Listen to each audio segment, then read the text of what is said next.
మన 144 టీవీలో వ్యాపార వాణిజ్య ప్రకటనల కొరకు సంప్రదించండి 9246891116. Welcome to 144 TV straight talk with Lakshmi.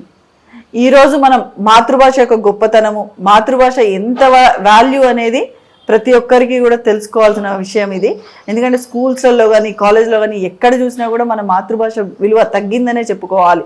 ఆ మాతృభాష యొక్క గొప్పతనము దాని గురించి క్లుప్తంగా తెలుసుకునే ప్రయత్నం చేద్దాము మన 144 టీవీ ఛానల్లో. ఈరోజు మనతో ఉన్నారు డాక్టర్ ఆచార్య వేణు గారు. వీరు రిటైర్డ్ ప్రిన్సిపల్. సో వీరిని అడిగి ఒకసారి తెలుగు భాష గురించి క్లుప్తంగా తెలుసుకునే ప్రయత్నం చేద్దాం. నమస్కారం అండి, welcome to straight talk with Lakshmi. ఇప్పుడు ప్రస్తుతం స్కూల్స్ స్టార్ట్ అవుతున్నాయి. రేపు June 12 నుంచి స్కూల్స్ ఓపెనింగ్ అనేసి అంటున్నారు.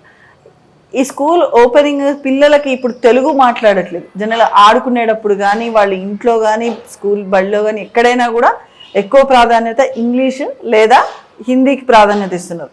మరి మన మాతృభాష అయినటువంటి తెలుగుకి ఎంతవరకు ప్రాధాన్యత ఇస్తున్నారని మీరు అనుకుంటున్నారు? మంచి ప్రశ్న వేశారమ్మా. పాఠశాలలు పునఃప్రారంభమవుతున్న వేళ తెలుగు భాష యొక్క మాధుర్యాన్ని, తెలుగు భాష యొక్క ఔన్నత్యాన్ని తెలియజెప్పినటువంటి సుప్రసిద్ధ పాత్రికేయులు, కవి పండితులు సురవరం ప్రతాపరెడ్డి గారు చెప్పినటువంటి ఒక పద్యంతో మనం మొదలు పెట్టుకుందాం. పరిపూర్ణ పావనాంభస్తరంగోద్వేగ గౌతమీ గంభీర గమదములకు ఆలంపురీ నందనారామ విభ్రాజి మల్గోభపలరాజి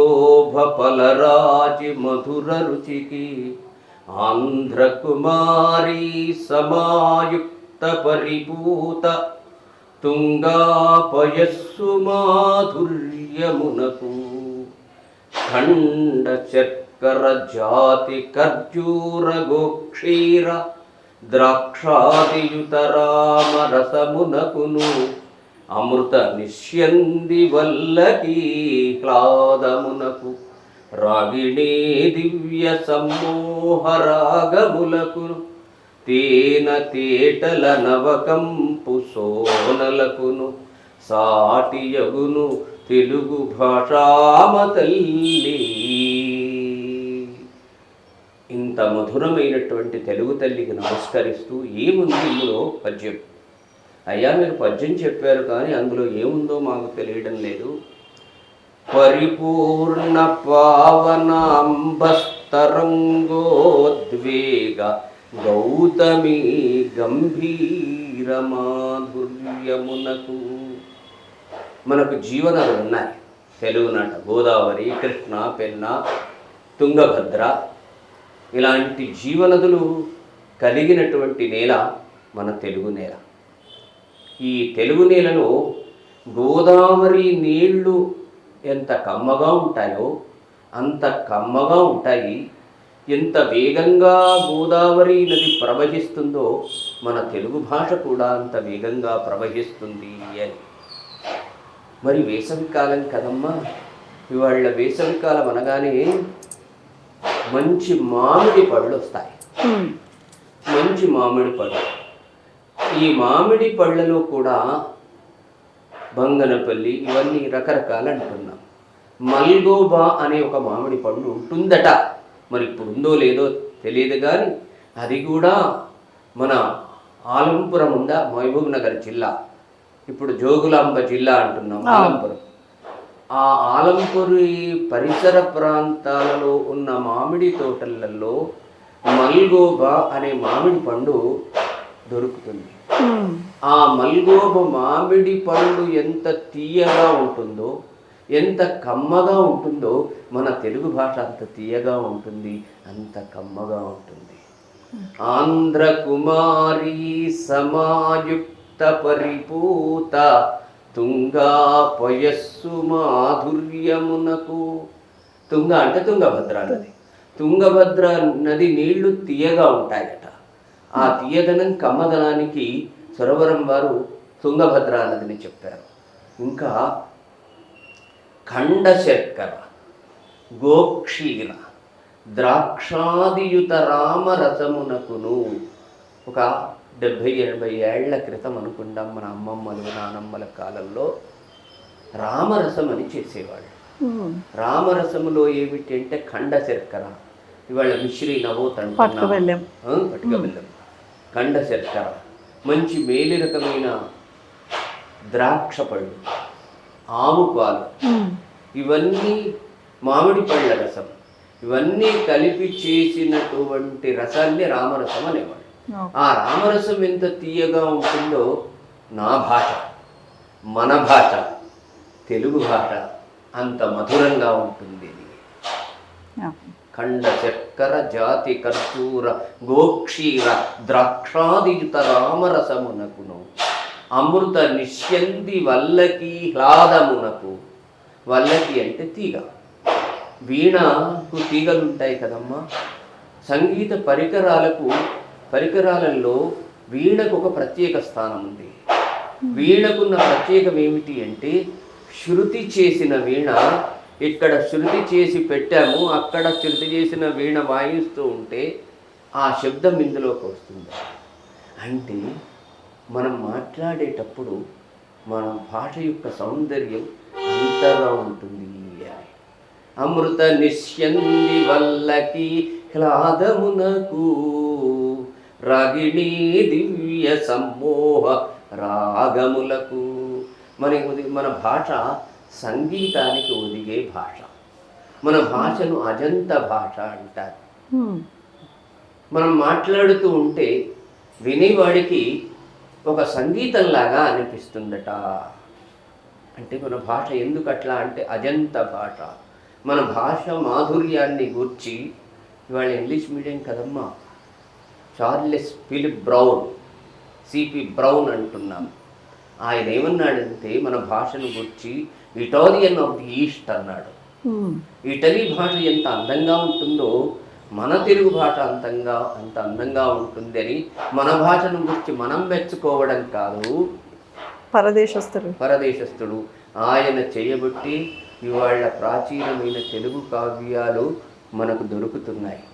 ఆయన తన సొంత డబ్బులు వెచ్చించి ఆ గ్రంథాలన్నీ సేకరించి వాటిని రాయించి భద్రపరచడం వల్ల ఇవాళ మనకు నన్నయ్య మహాభారతం, మన కావ్యాలు, ప్రబంధాలు మనకు దొరుకుతున్నాయి. ఇదొకటైతే మన భాషా మాధుర్యాన్ని గురించి అప్పయ్య దీక్షితులు అనే పండితుడున్నాడు, సంస్కృతంలో గొప్ప పండితుడు. ఆయన ఏమన్నాడంటే ఆంధ్రత్వం ఆంధ్ర భాషాచ నా అల్పస్య తపస ఫలం.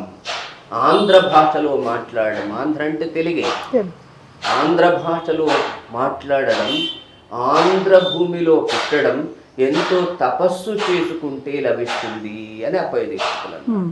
అట్లాగే సుబ్రహ్మణ్య భారతి గొప్ప స్వాతంత్ర్య సమరయోధుడు, గొప్ప తెలుగు కవి, తమిళ కవి. సుందర తెలంగాణల పాటు ఇషై పోమన్నాడు. ఇషై అంటే సంగీతం తమిళంలో. ఇళయరాజా అంటున్నామా, ఇషై రాజా. సంగీతానికి ఒదిగే భాష అంటున్నారు. అలాంటి భాష ప్రాచీనమైన భాష. మన ప్రపంచంలో 30 భాషలు ఉన్నాయి. చాలామంది మాట్లాడుతున్న భాషలు మనం అనుకుంటున్న నివేదిక కాదు ఇది. ఐక్యరాజ్య సమితి యునిసెఫ్ వాళ్ళు ఇచ్చిన నివేదిక. ప్రపంచంలో 30 భాషలు ఉన్నాయి, ఎక్కువ మంది మాట్లాడేవి. అందులో 10 భాషలు మన నేల మీదనే ఉన్నాయి, మన భారత భూమిలోనే ఉన్నాయి.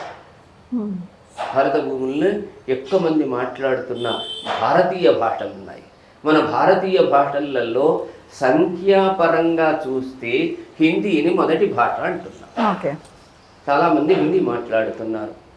మాట్లాడే వాళ్ళ భాష హిందీ అధిక సంఖ్యాకులు. కానీ మన భారతీయ భాషలలో దాదాపు ఇవాళ 12 కోట్ల మంది భారతీయుల మాతృభాష కలిగినటువంటి భాష తెలుగు భాష. అన్ని ఖండాలలో లెక్క పెడదాం, అంతటి కూడా మన వాళ్ళు ఉన్నారు కదా. 12 కోట్లు అనుకుంటే 12 కోట్ల మాతృభాష కలిగిన ఏకైక భారతీయ భాష నా తెలుగు భాష వెలిసి మన తెలుగు ఓకే. భాష. సో మీరు ఇంత గొప్ప భాష, ఇంత ప్రాచీనమైనటువంటి భాష తెలుగు భాష అంటున్నారు. మరి ఈ తెలుగు భాష ఇప్పుడు పాఠశాలల్లో ఎంతవరకు వాల్యూ ఇస్తున్నారని చెప్పేసి అడుగుతున్నారు. మంచి ప్రశ్న వేశారు. ఏదైనా కానీ ఇప్పుడు ఉదాహరణకు చెప్తాను, ఇన్ని ఛానల్స్ ఉన్నాయి, మీరే వచ్చి నన్ను ఎందుకు అడిగారండి తెలుగు భాష గురించి? తెలుగు భాష వాళ్ళు ప్రావీణ్యత ఉన్న వాళ్ళు తెలుగు ప్రేమించగలగాలి. Yes. మొదలు మన అమ్మను ప్రేమించాలి, అవునా? మన మాతృభాషను ప్రేమించాలి, మన మాతృభూమిని ప్రేమించాలి, మన మాతృమూర్తిని ప్రేమించాలి. అంటే ఇదివరకు విద్యాభ్యాసం అంతా కూడా తెలుగులో చదివేది, ఇప్పుడు అంతా ఇంగ్లీష్, ఒక్క సబ్జెక్టే తెలుగు ఉంటుంది, అది కూడా 10th క్లాస్ వరకే తెలుగు. అది కూడాను ఈ మధ్య అయింది, కానీ ఇంతకుముందు అది కూడా లేదు. కేజీ నుంచి పీజీ వరకు తెలుగు చదవకుండా అవకాశం ఉన్న ఏకైక రాష్ట్రంగా మన రాష్ట్రం ఉంది. ఇప్పుడు వచ్చిన ప్రభుత్వం కాస్త వెసులుబాటు తీసుకొని ప్రాథమిక విద్య అప్ టు హై స్కూల్ వరకు తెలుగు లాంగ్వేజ్ ఉండాలి అంటున్నారు. ఆ తెలుగు లాంగ్వేజ్ ఉన్నా కానీ తల్లిదండ్రులకు కూడా ఇష్టం ఉండాలి. మన భాష సంరక్షింపబడాలి అంటే ఇంటి నుండి మొదలు కావాలి. డైనింగ్ టేబుల్ అంటున్నాం, టేబుల్ అనేది మన వ్యవహారం కాదు. హాయిగా కింద కూర్చొని బాస్పట్లు వేసుకొని కూర్చొని మరి డైనింగ్ టేబుల్ అంటున్నాం. డైనింగ్ టేబుల్ను మరి ఏమనాలి? అన్నాల బల్ల అనాలి. ఈ రకంగా నిత్య వ్యవహారంలో ఉన్న మాటలను కూడా మనం వదిలిపెట్టేశాం. కుర్చీ, మేజ, బల్ల ఇవన్నీ వదిలిపెట్టాం, అన్ని ఇంగ్లీషులోనే అంటున్నాం. కాబట్టి ఎక్కడి నుంచి ప్రారంభం కావాలి? ఇంటి నుంచి ప్రారంభం కావాలి. ఇప్పుడు ఎవరికైనా కానీ నా పిల్లలు, మీ పిల్లలు ఇంగ్లీష్ మీడియంలో చదివించాలి అనే ఆకాంక్ష ఉంటుంది, కోరిక ఉంటుంది, తప్ప సమాజంలో మనం ఉన్నాం కనుక. కానీ సమాజంలో మనం ఉంటూ కూడా మన సంస్కృతి పట్ల, మన భాష పట్ల మనకు అభిమానం ఉండాలి అంటే తల్లిదండ్రుల నుంచి కావాలి. తల్లిదండ్రులు కూడా పిల్లలతోనే అమ్మ నాన్న అనిపించుకోవాలి, కానీ మమ్మీ డాడీలని అనిపించుకోకూడదు. చిన్న మాటే కానీ మమ్మీ డాడీ అనిపించుకోవాలి. ఇవాళ మంచి నీళ్ళని అడగడం లేదు, వాటర్ అంటున్నారు. అన్నం అనడం లేదు, రైస్ అంటున్నారు. ఇంకా దాంట్లో చూడండి, అన్నం తెల్లగా ఉంటుందని కూడా తెలియదా, వైట్ రైస్ ఇట్లా చేసుకుంటూ వస్తున్నామంటే నిత్య వ్యవహారంలో ఉన్న మాటలను కూడా మనం కాపాడుకుంటే భాష బతుకుతుంది. అంటే కొన్ని వాదన చేస్తారు, ఏంటండి బస్సు అనకూడదా? ఏమనాలి? బస్సు అనే అను. అవి నిత్య వ్యవహారంలో ఉన్నాయి. ఇవి ప్రత్యేకంగా మన బస్సు అక్కడి నుంచి వచ్చింది కానీ ఇక్కడ పుట్టింది కాదు. బస్సును బస్సు అనే అనాలి, ట్రైన్ అనే రైలు అనే అనాలి. రైలు హిందీ పదం, తెలుగు రైలు అంటున్నాం మనం. ఇట్లా లేని వాటిని వాడుకోవచ్చు, కానీ ఉన్న వాటిని అలాగే కాపాడుకోవాలి అంటే తల్లిదండ్రులది పెద్ద పాత్ర. తర్వాత పాఠశాలలో ఉపాధ్యాయులు ఉన్నారే, భాషోపాధ్యాయుడు ఉన్నాడే, తెలుగు లాంగ్వేజ్ చెప్పే ఆయన, తెలుగు భాషా బోధన చేసేట ఆయన 45 నిమిషాలు తెలుగులో మాట్లాడాలి. వాళ్ళతో కలిసినప్పుడు తెలుగులోనే మాట్లాడాలి. తెలుగు మాట్లాడితే నేరమంటున్నారు, ఫైన్ కూడా వేసే పాఠశాలలు కూడా ఉన్నాయి వాళ్ళ. అది నిరసించదగ్గ పద్ధతి. ఈ నిబద్ధత అంటే కమిట్మెంట్ ఎక్కడి నుంచి రావాలి? ఇంటి నుంచి రావాలి, పాఠశాలలో ఉపాధ్యాయుల నుంచి రావాలి, తర్వాత విద్యార్థులకు రావాలి. ఇట్లా అయితేనే భాష బతుకుతుంది. కానీ అట్లా కాకుండా మనమే చేస్తున్నాం. పెద్దవాళ్ళ పాత్ర ఏముంది? ఏది చెప్తే అది నేర్చుకుంటారండి. ఇంకోటి ఏమిటి అంటే పరభాష వ్యామోహం తెలుగువాడికి ఎక్కువ. తెలుగు నైజం స్వభావమే. ఏమిటి అంటే ఇద్దరు తెలుగు వాళ్ళు కలిస్తే వేరే భాషలో మాట్లాడుకుంటారు, తెలుగులో మాట్లాడు. తమిళం వాడు కలిస్తే తమిళంలోనే మాట్లాడుకుంటాడు, బెంగాలీ వాడు కలిస్తే బెంగాలీలోనే మాట్లాడుకుంటాడు, కన్నడిగుడు కన్నడంలోనే మాట్లాడతాడు. ఏ ఇద్దరు తెలుగు వాళ్ళు కలిసినా ఈ తెలుగులో మాట్లాడుకోరు, ఇంగ్లీష్లో ఇంగ్లీషు హిందీ. అంటే పరభాష వ్యామోహం వీడికి ఎక్కువ మొదటి నుంచి కూడా. ఇది వదులుకోవాలి, ఇది వదులుకోవాలి, ఇది వదులుకోవాలి. ఇట్లాంటి వాతావరణం పాఠశాలలో కల్పించబడాలి. దానికి తల్లిదండ్రులు, సమాజ స్నేహితులు ఎవరు కలిసినా తెలుగులో మాట్లాడడం, తెలుగును నిలుపుకోవడం మన కర్తవ్యం కావాలి. అట్లా అయితే నిలుస్తుంది. ఇది వరకు అంటే వెనకడ తాతయ్యలు నాయనమ్మలు ఉండేవాళ్ళు, పిల్లలకి తెలుగు భాష మీద కొద్దిగా గొప్ప పద్యాలు నేర్పించడం, శ్లోకాలు ఇవన్నీ ఉండేవి. కానీ ఇప్పటి కాలంలో ఈ జనరేషన్లో తల్లిదండ్రులు కూడా ఇంగ్లీష్ మీడియం నుంచి వచ్చిన వాళ్ళు అవ్వటము, వాళ్ళు బిజీ స్కెడ్యూల్ వల్ల ఈ పిల్లలకి ఎంతవరకు న్యాయం చేయగలుగుతారు? అంటే తెలుగు మాట్లాడటంలో ఏమైనా పొద్దున్న లేచినప్పుడు మిల్క్ తాగావా అనే మొదలవుతుంది. సో ఎట్లా అంటారు? అంటే వీళ్ళకి ఎక్కడి నుంచి వీళ్ళు తెలుగు భాష నేర్చుకోగలుగుతారు? ఇప్పుడే చెప్పినట్టుగా ఇంటి నుంచి కావాలి. అమ్మ నాన్నలే మొదలు, అక్క చెల్లెళ్ళు. ఇవాళ ఉమ్మడి కుటుంబ వాతావరణం పోయింది. పెద్దవాళ్ళు ఎవరు?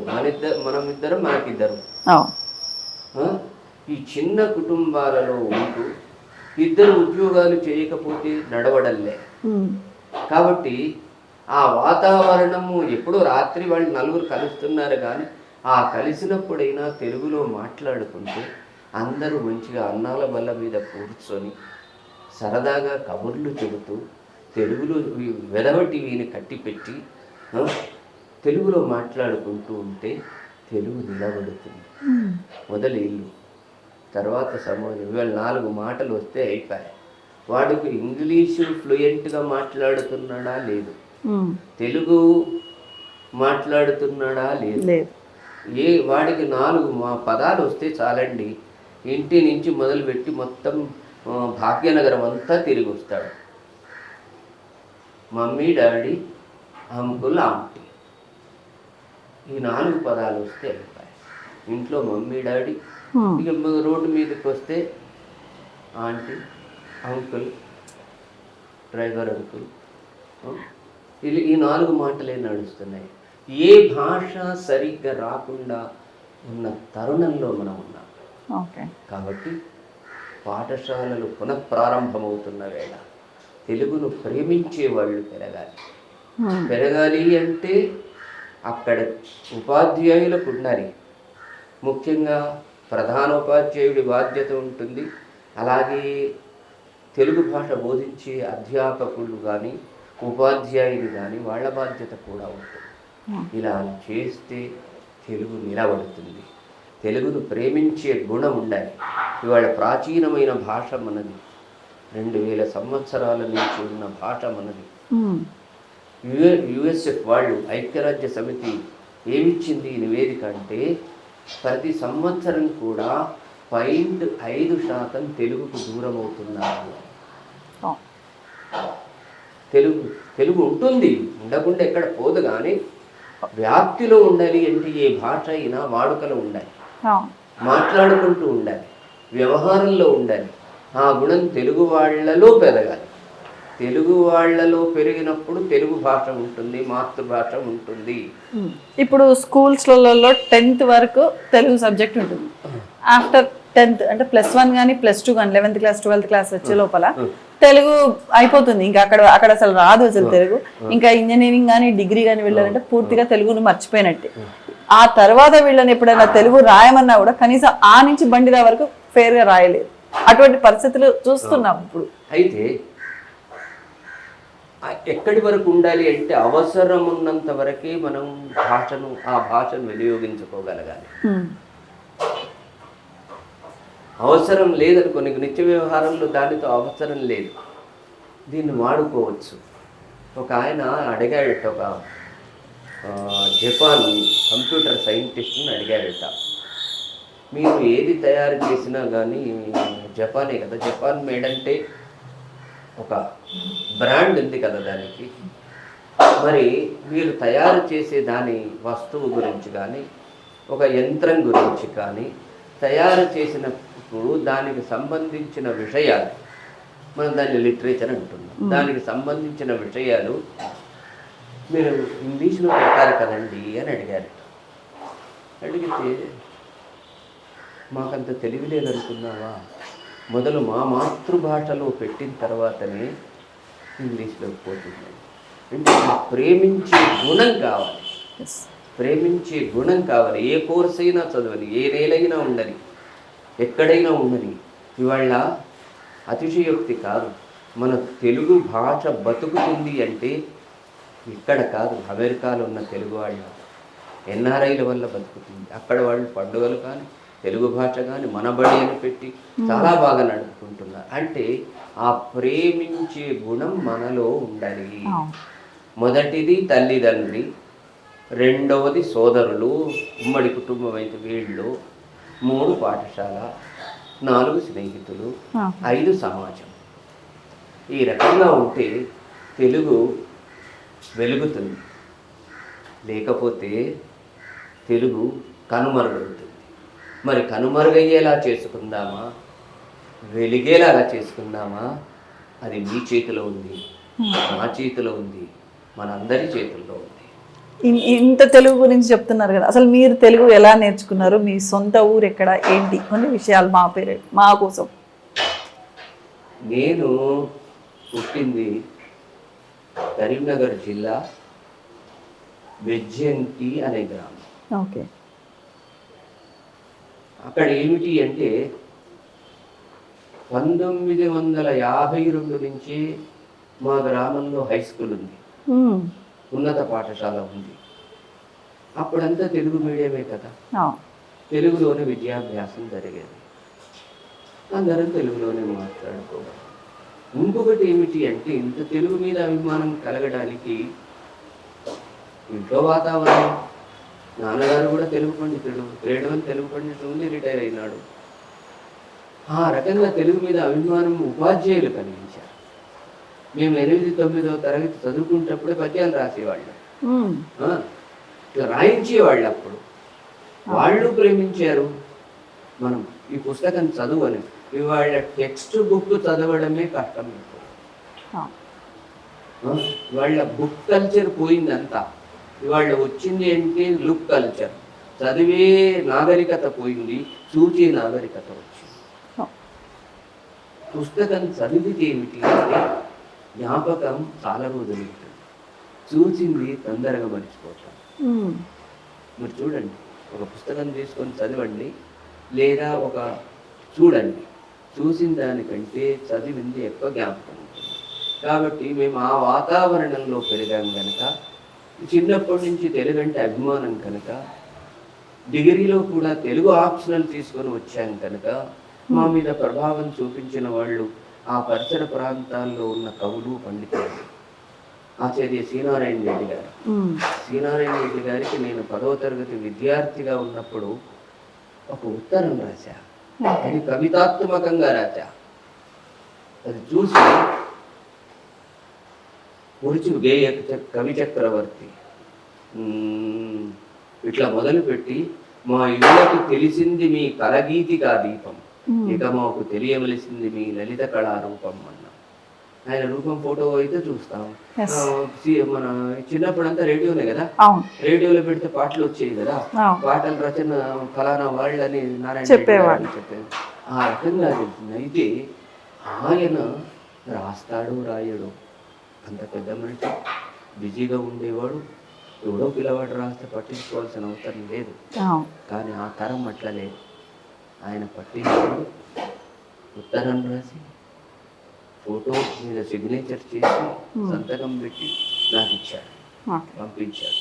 అంటే అలాంటి వాతావరణం ఉంది అప్పుడు. స్వతహాగా మనకు అభిరుచి ఉండాలి, అభిరుచి ఉండాలి. ఆ అభిరుచి ఉంటే భాష నిలుస్తుంది.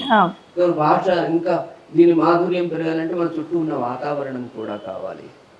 ఆ వాతావరణాన్ని కల్పించడానికి ఇవాళ 1వ తరగతిలో చేరాడు అనుకోండి, 10వ తరగతి వరకు ఎన్ని గంటలు పాఠశాలలో ఉంటాడు? 24,700 గంటలు పాఠశాలలో గడుపుతాడట. జీవితంలో ఇది చాలా ముఖ్యమైన సమయం. అంటే పిల్లవాడి మీద ప్రభావం చూపించేది ఉపాధ్యాయుడు. 1వ తరగతి నుంచి 10వ తరగతి వరకు ఏ అభిరుచి అయితే ఏర్పడిందో, ఏ ముద్ర అయితే పడిందో అది పోదు, దాన్ని నిలుపుకుంటారు. కనుక ఇవాళ పాఠశాల వాతావరణం ఇంగ్లీష్ మీడియం కానీ అది ఏ మాధ్యమైనా పర్వాలేదు, తెలుగును ప్రేమించే గుణాన్ని నేర్పాలి, తెలుగులో మాట్లాడించాలి. వీలైతే ఆయా పాఠశాలలో ఎప్పుడైనా కార్యక్రమం పెట్టి తెలుగులో మాట్లాడగలిగిన వాళ్ళని పిలిచి మాట్లాడించాలి. తెలుగు ఇట్లా ఉంటుందట అని తెలియాలి. వాడు మురిసిపోవాలి. మురిసిపోతేగా తెలుగును ప్రేమించేది మాతృభాషను. ఆ రకంగా మన ప్రాచీనమైన సాహిత్యం, పద్యాలు, పాటలు, గేయాలు ఉన్నాయి. ఒక 10వ తరగతి విద్యార్థి పాస్ అయినాడంటే సుమతి శతకం, వేమన శతకం నుంచి ఇలాంటి శతకాలన్నీ ఉన్నాయి. వాటి నుంచి కనీసం 100 పద్యాలైనా రావాలి. వస్తే అప్పుడు చదివిన అనుభూతి వేరు, ఇప్పుడు చెందే అనుభూతి వేరు. అక్కరకు రాని చుట్టము రొక్కిన వరమీని వెళ్తూ మోహనమున తానెక్కిన పారని గుర్రము గ్రక్కున విడువంగ వలయు గదరాసుమతి పద్యం ఉంది. ఆ వయస్సులో నువ్వు అనుభూతి చెందింది వేరు. ఇవాళ ఎంత బాగా చెప్పాడు, ఎంత సత్యం చెప్పాడు, ఇవాళ నీ అనుభవంతో పోల్చుకుంటావు. దాన్ని పోల్చుకుని ఇంత సార్వజనీరకంగా చెప్పాడు. ఇట్లాంటివి ఎప్పుడైనా ఈ అనుభూతులు శాశ్వతం కదా, ఏ భాషలో చెప్పినా కానీ. ఖచ్చితంగా తన మాతృభాషలో చెప్పిండనుకో అది నిలుస్తుంది. అందుకొరకే నన్నయ పద్యం ఒక్కటి, మన తెలుగులో మొదటి కవి నన్నయ.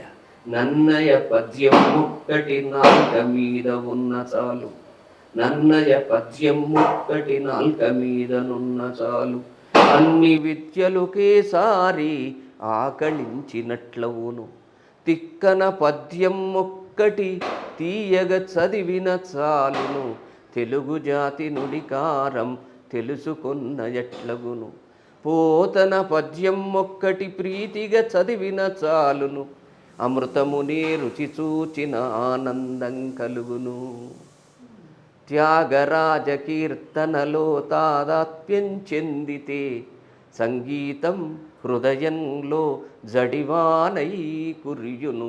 త్యాగరాజు కూడా తమిళైనా తెలుగులోనే కీర్తనలు రాసినాడు. కాబట్టి తెలుగును రక్షించుకోవాలి అంటే తల్లిదండ్రులు, మీ ఛానల్స్ కూడా ఏం చేయాలి అంటే మాతృభాషకు సంబంధించిన కార్యక్రమాలు చేస్తూ ఆయా పాఠశాలలకు అందివ్వగలిగితే మీ 144 మరో 144 లాగా పెరిగి అందరికీ వ్యాపిస్తుంది. శుభం భూయాత్. స్వస్తి. ఈరోజు చాలా మంచి సమాచారం తెలుసుకున్నాము తెలుగు భాష గురించి. మన మాతృభాషకు మనం ఎంత విలువ ఇవ్వాలి, మన తల్లిదండ్రులు మనకి ఎంతైతే ప్రోత్సహించారో తెలుగు భాష నేర్చుకోవడానికి, అదేవిధంగా మనం నెక్స్ట్ జనరేషన్కి కూడా తెలుగు భాష యొక్క గొప్పతనం తెలియజేయాలని చెప్పేసి డాక్టర్ ఆచార్య వేణు గారి దగ్గర నుంచి తెలుసుకున్నాము. మరో ఎపిసోడ్లో ఇంకో కొత్త టాపిక్లో మేము ముందుంటాం. నమస్కారం.